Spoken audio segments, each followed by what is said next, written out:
पांचों चीज ईश्वर का ही रूप है। जल को ईश्वर का रूप मानना चाहिए, वायु को ईश्वर का रूप मानना चाहिए, और अग्नि को ईश्वर का रूप मानना चाहिए, पृथ्वी को ईश्वर का और आकाश को ईश्वर का रूप मानना चाहिए। कुल मिलाकर कहने का तात्पर्य यह है कि जहां देखो, जिसे देखो, भगवान मैं देखो कि ये ईश्वर ही है। ईश्वर के सिवा तुम्हें कुछ नजर ही ना आए। क्यों?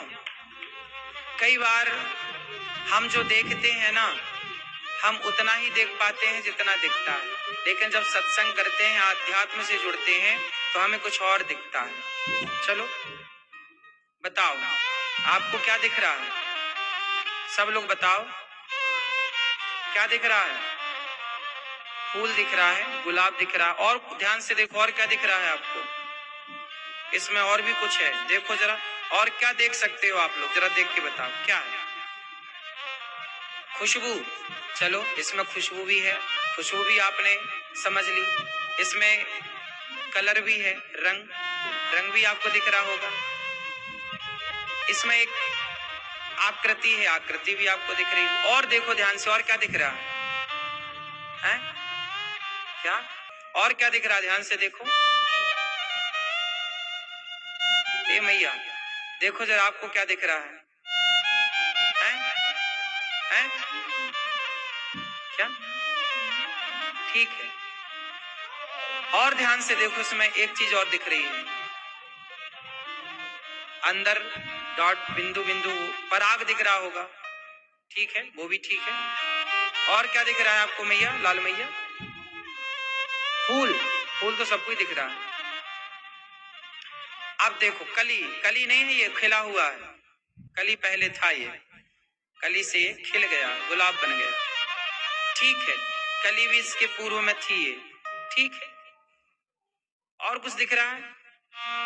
देखो, आप लोगों को जितना दिखता है उससे भी आगे चीजें होती। कई बार हम वो नहीं देख पाते जो देखना।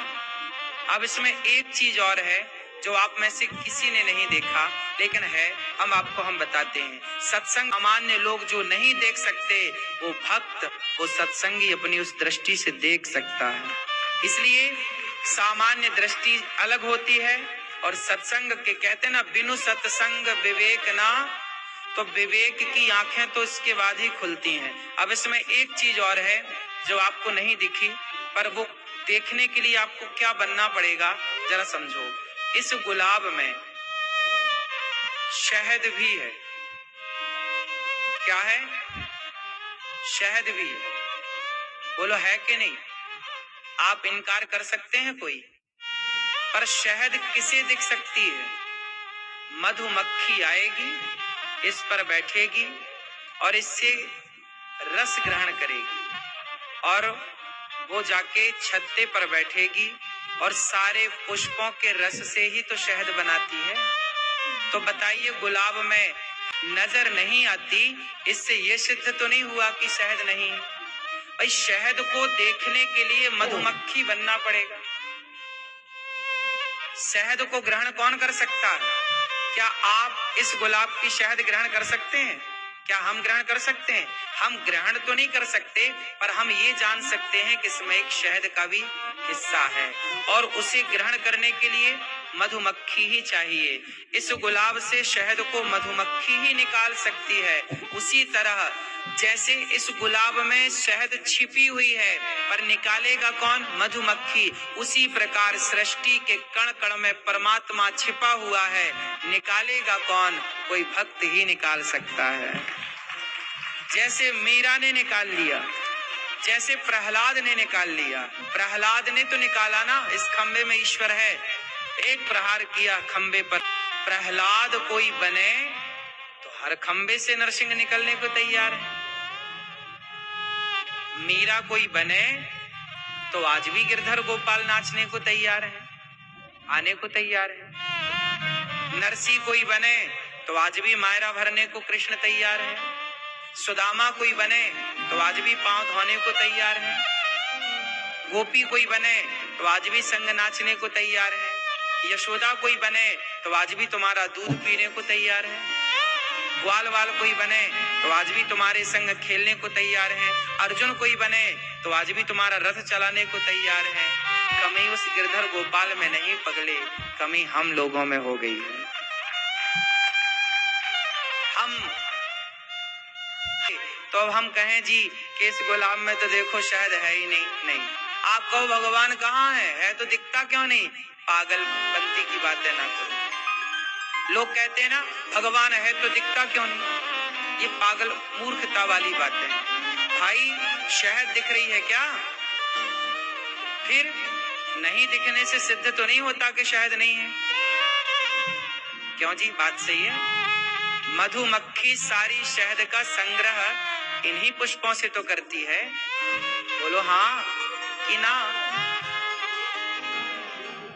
फिर जरूरी नहीं है कि हर चीज हमारी आंखों के सामने हो, जरूरी नहीं है कि हर चीज दिखे। कुछ चीजें नहीं दिखती पर होती। जैसे माँ का प्यार बच्चों को कई बार नजर, क्यों कई बार बच्चे अपने माँ बाप को छोड़ के चले जाते हैं। कई बार बच्चे शिकायत करते हमारे माँ बाप तो हमसे प्यार नहीं करते। बताओ इस धरती में ऐसा कोई पिता होगा, ऐसी कोई माँ होगी जो अपनी औलाद से प्रेम ना करे? माँ बाप का प्रेम होता है पर कई बार बच्चे देख नहीं पाते। कई बार बच्चे क्या कहते हैं माँ बाप से, तुमने हमारे लिए किया ही क्या है? कहते कि नहीं?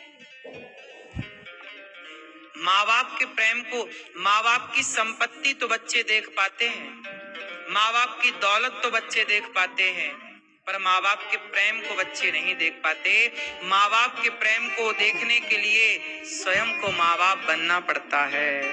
जब आप खुद एक पिता बनेंगे तो समझेंगे कि पिता का प्यार क्या होता है। कई बार तो बाप बन करके भी बाप के प्यार को नहीं समझा लोगों ने। लेकिन एक ऑप्शन है कि एक स्त्री जब तक मां नहीं बनती तब तक वो नहीं जान पाई, लेकिन कुछ है कोई जान गई। दोनों बातें हैं। तो बात तो ये है ना कि आप क्या पाके क्या जान पाए। बात सही है। इसलिए जैसे प्रेम होता है माँ का पर दिखाई नहीं पड़ता, उसी तरह ईश्वर एक प्रेम की तरह, प्रेम को देखा तो नहीं जा सकता, महसूस। सुनो, ये जो छोटा बच्चा होता है ना, 1 महीने का, 2 महीने का, 4 महीने का, ये बच्चा भी प्रेम को जानने लग जाता है। उसे थोड़ा यूं करके डांटो रोने लग जाएगा, और पुचकारो प्यार से छाती से लगाओ तो खुश हो जाता है। अभी 1 महीने का है लेकिन वो भी प्रेम को समझने लग गया। क्यों? बात सही है। तो प्रेम को ना उस बच्चे ने देखा